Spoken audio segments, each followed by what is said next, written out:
First,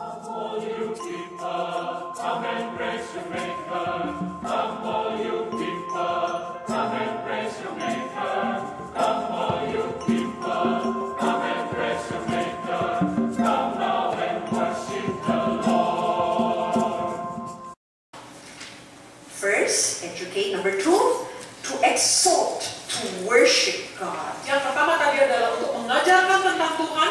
Yang kedua adalah untuk meninggikan, memuji Tuhan.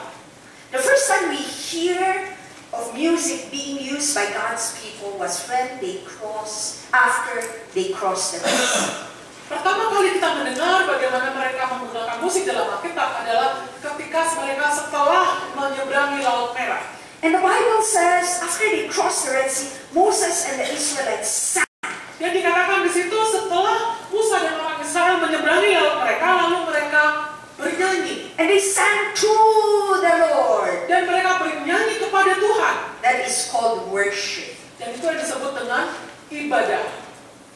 And you say, Dr. Ya, that's what we do in church. Dan saudara berkata, Dr. Ya, itulah yang kami lakukan di gereja. Let's go to the third point. Mari kita bergerak ke poin yang ketiga. Okay, what's the third E? No, not yet. Let's talk a little bit about worship. Yeah? Belum ke yang ketiga, kita bicara lebih dulu tentang ibadah. When people read this verse, they will usually say,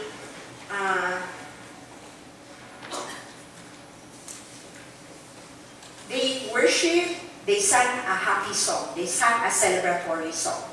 Ketika kita melihat ayat ini, biasanya kita langsung berpikir mereka menyanyikan pujian yang pujian perayaan, ya, pujian ucapan syukur atau yang bahagia. So in church we must sing a celebratory song, cannot sing quiet songs. Karena itu di gereja kita harus menyanyikan puji-pujian yang senang, yang gembira, jangan lagu-lagu yang tenang-tenang, yang kalem-kalem. Oh, they sang with dancing and with tambourine.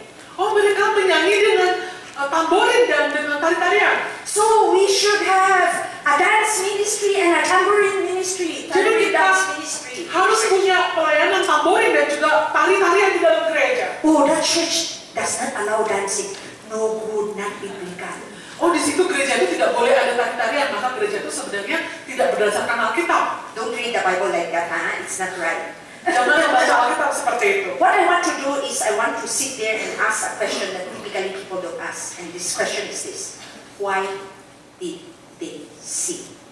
Kalau ada yang begitu, saya akan duduk dan bertanya tentang pertanyaan ini. Mengapa waktu itu mereka bernyanyi? This is what we read before they sang. Dan ini yang kita baca sebelum mereka bernyanyi. It says that day the Lord saved Israel from the hands of the Egyptians. Pada waktu itu Tuhan menyelamatkan Israel dari tangan orang Mesir. And Israel saw the Egyptians lying dead on the shore. Dan bangsa Israel melihat orang-orang Mesir itu mati atau sekarat di pantai. And when the Israelites saw the great power the Lord displayed against the Egyptians, dan ketika orang Israel melihat mujizat-mujizat yang Tuhan nyatakan melawan orang-orang Mesir, the people feared the Lord and put their trust in Him. Maka umat Tuhan itu menjadi takut akan Tuhan dan percaya kepadanya. God is a God who constantly reveals Himself to His people. He wants people to know Him. Tuhan itu adalah Tuhan yang selalu menyatakan diri kepada umatnya karena Dia ingin umatnya mengenal Dia. But God's people need to do something. Tetapi umat Allah perlu melakukan sesuatu. It says here twice, the Israelites saw. The Israelites had to pay attention. Dan di sini dikatakan dua kali bahwa bangsa Israel itu melihat. Makanya umat Allah harus memperhatikan. What did they see? Apa yang mereka lihat? First, they saw the Egyptians lying dead. Ya, yang pertama orang Israel melihat orang-orang Mesir itu mati. They look at their circumstances. Mereka melihat ke sekeliling. They look at what is happening. They have in front of them the Egyptians. Mereka melihat di sekitar, di depan mereka dan banyak orang Mesir. These are what caused them fear. Dan itulah yang membuat mereka takut. These are the people who made them suffer. Itu adalah orang-orang yang membuat mereka menderita tadinya. And yet they saw them dead. Tetapi sekarang orang-orang itu sudah mati. After they saw them dead, they know why they are dead. Setelah mereka melihat musuhnya mati, mereka tahu mengapa musuhnya itu mati. It's impossible that they are dead because of the strength of the Israelites. Tidak mungkin orang Mesir itu mati karena kekuatan bangsa Israel. Because the Israelites were weak. Karena bangsa Israel lemah. But they looked and saw the dead people and they saw something else. Dan waktu itu mereka melihat sesuatu yang lain. They saw God. Mereka melihat Tuhan. They saw God, the power of God. Mereka melihat Tuhan, kuasa ilahi. They saw that God is the God above all gods. Mereka melihat Tuhan itu adalah Tuhan di atas segala Allah.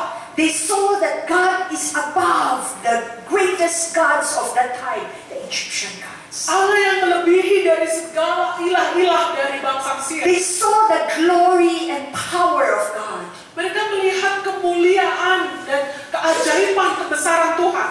But as they saw the Egyptians, then they look at themselves and say, "We're alive.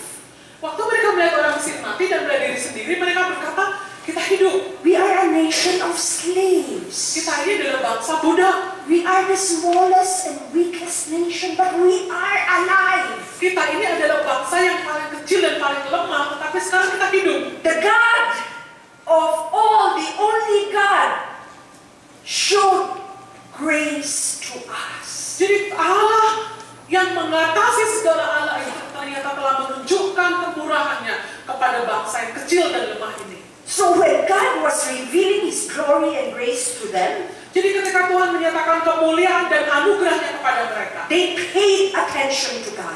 mereka memperhatikan kepada Tuhan. And what happened next? Dan apa yang terjadi berikutnya? Inside their hearts, Di dalam there's hati mereka change. ada perubahan. The people feared the Lord and put their trust in Him. Mereka menjadi takut kepada Allah dan menaruh percaya kepada Dia. So it went from the head, they know their God, they saw what God, they paid attention to God, they trusted and feared God. Jadi mulai dari pengetahuan di otak, mereka tahu tentang Tuhan, lalu ke mata mereka melihat apa yang sedang terjadi, dan kemudian hati mereka menjadi percaya. Only after that did they sing. Dan setelah itu terjadi, lalu mereka bernyanyi. Their heart overflows with their worship of God, that it cannot stay in the heart. It has to come out in the mouth. Hati mereka dipenuhi dengan kekaguman akan Allah, sehingga tidak bisa ditahan-tahan lagi, itu harus dikeluarkan melalui pujian. And then they sing, but it's not enough to sing. Tetapi ketika mereka menyanyi, itu tidak cukup untuk bernyanyi saja. And so they have to use the instruments. Jadi mereka harus menggunakan instrumen. But instruments is not enough. Tapi instrumen juga tidak cukup. So they use their whole body to sing, and so they were dancing. Jadi mereka menggunakan seluruh tubuh mereka untuk memuji Tuhan dan mereka menari. My friend, that is what worship is about. Saudara-saudara, itulah yang disebut dengan ibadah. Worship is not about singing or dancing or using tambourines or instruments. Jadi ibadah itu bukan hanya tentang bernyanyi menggunakan tamborin atau instrumen atau menari. Worship ministry begins when we learn to point people to pay attention to what God is doing. Pelayanan ibadah itu akan terjadi ketika kita mengajak umat Allah itu melihat kepada Tuhan. We need to help people see God in spite of the circumstance, to see God in the circumstances. Kita harus menolong umat untuk melihat Tuhan apapun kejadian yang terjadi di sekitar mereka. We need to let them see God's glory and power. Mereka harus diajar untuk melihat kekuasaan dan kemuliaan Tuhan. We need to let them know God's grace on them. Mereka harus memahami anugerah Tuhan yang begitu besar bagi mereka. We need to help them put their trust and fear God. Kita harus menolong mereka untuk menaruh iman mereka kepada Tuhan supaya mereka menjadi takut kepada Allah. Once all of those are done, setelah semuanya itu terjadi, singing, making music is automatic. Bernyanyi atau membuat musik akan terjadi secara otomatis. Here's my struggle in music ministry and worship ministry. Ini adalah pergumulan saya di dalam pelayanan ibadah. We spend so much time trying to think what chords should we play. Kita itu menghabiskan banyak waktu untuk berpikir kunci apa yang harus dimainkan. What kind of songs will I choose so that they will sing? Lagu seperti apa yang harus kita pilih supaya bisa dinyanyikan? What kind of medley will we choose so that they will sing and worship? Medley, a song medley. Medley seperti apakah yang harus kita berikan supaya bisa dinyanyikan? How can I make it emotional so that they will cry when they sing? Bagaimana saya bisa membuatnya emosional supaya mereka bisa menangis waktu menyanyikan? How will I make them raise their hands or clap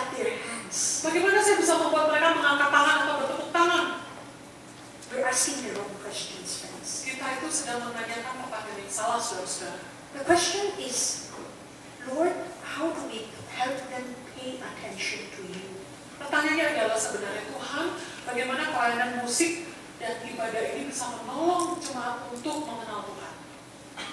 Our job in music and worship ministry is to use our songs and our words, or whatever we do on stage and behind the stage, to point people to God. Tugas utama kita dalam pelayanan musik dan ibadah ini adalah menggunakan musik dan pujian yang ada untuk membawa jemaat itu datang kepada Tuhan. Our job is to help them trust the Lord. Tugas kita adalah untuk menolong jemaat percaya kepada Tuhan. Then they will sing. Lalu mereka akan bernyanyi. What does that mean to you and me as we lead worship? Apa arti ini bagi saudara dan saya ketika kita memimpin pujian? Be worshipers first. Kita harus menjadi penyembah terlebih dahulu. You cannot be a worship leader unless you are a worshiper. Saudara, kita tidak bisa menjadi pemimpin pujian kecuali kita dulu menjadi penyembah Allah. After the choir knows their parts, after the worship team knows their chords and techniques, at the end, help them to sing that song and to play those songs as their worship. Setelah paduan suara itu semua bagiannya mengerti bagian mana yang harus mereka nyanyikan, atau pengiring pujian, musik-musik sudah tahu kunci-kunci apa yang harus dimainkan. Setelah itu, ajarkan mereka untuk mengenal Tuhan supaya ketika mereka bernyanyi dalam paduan suara atau bermain musik, itu adalah sebuah ibadah yang mereka berikan pada Tuhan. When my choir sings, I don't tell them, even though I know their job is to be worship leaders, I tell them be a worshiper. Sing this song as your prayer to God, as your worship to God. Di dalam paduan suara saya, sekalipun saya tahu semua yang di dalam anggota paduan suara itu adalah pemimpin pujian, tetap saya memberitahu mereka, nyanyikan lagu ini sebagai doamu kepada Tuhan. Be worship leaders. Jadilah pemimpin pujian. Point the people to God. Bawa semua orang kepada Tuhan. Don't begin the worship service by saying, let's praise God. Jangan memulai ibadah dengan berkata, mari kita memuji Tuhan. Tell them who God is. Tell them who God is. Beritahu kepada mereka siapa Tuhan itu. Assist them to worship God. Bawa mereka untuk menyembah Tuhan. Let me give an example. Saya berikan contoh. In the 1998 crisis in Indonesia, dalam krisis yang terjadi di tahun 1998, I was a student in Singapore Bible College. Pada waktu itu saya menjadi mahasiswa di SBC. Many of our Indonesian friends were crying and were fearful.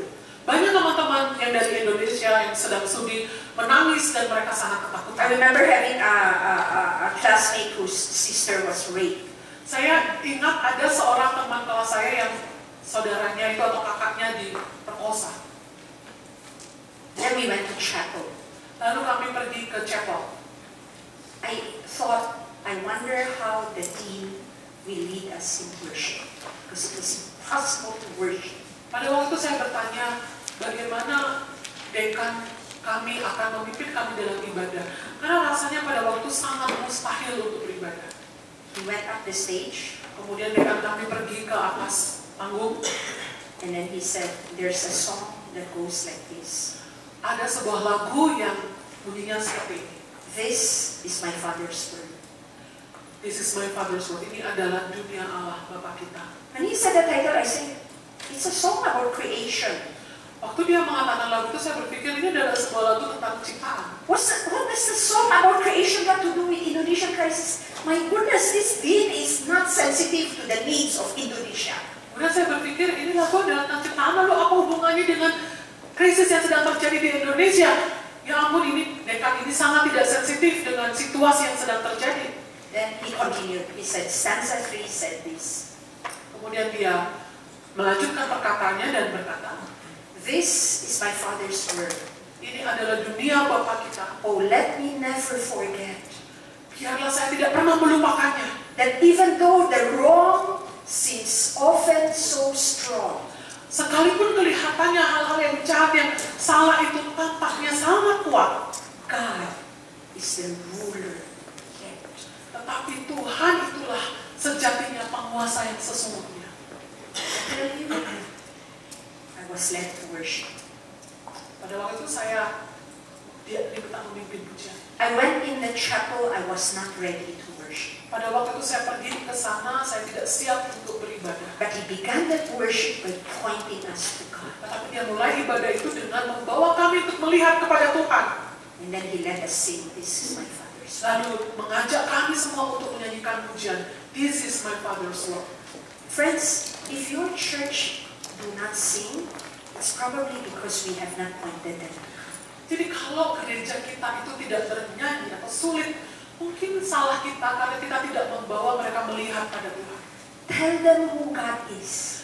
Beritahu kepada jemaat siapakah Tuhan yang Help sesungguhnya. them see how God is relevant to what we are going through right now and what we will be going through. Katakan kepada mereka bahwa Tuhan itu relevan dengan apapun yang sedang terjadi dalam hidup kita. Give them opportunities to trust God. Berikan kesempatan kepada mereka untuk percaya kepada Tuhan. Then they will see. Lalu mereka akan Then they bernyanyi. will worship. Dan mereka akan menyembah Tuhan. Because it's no longer about the music, it's about God. Karena itu tidak lagi tentang musik, tetapi ini tentang Tuhan. What does that mean then for us as worship leaders, choir leaders, worship team leaders? Your role is to be a spiritual leader first before you are a music leader. Jadi sebenarnya tugas kita sebagai pemimpin paduan suara atau sebagai pemimpin ibadah pemujian, tugas yang utama sebenarnya adalah sebagai pemimpin rohani. Be spiritual leaders, be worship leaders. Menjadi pemimpin rohani, menjadi pemimpin pujian atau ibadah. God comes first before your music. Tuhan harus menjadi yang utama sebelum musik kita.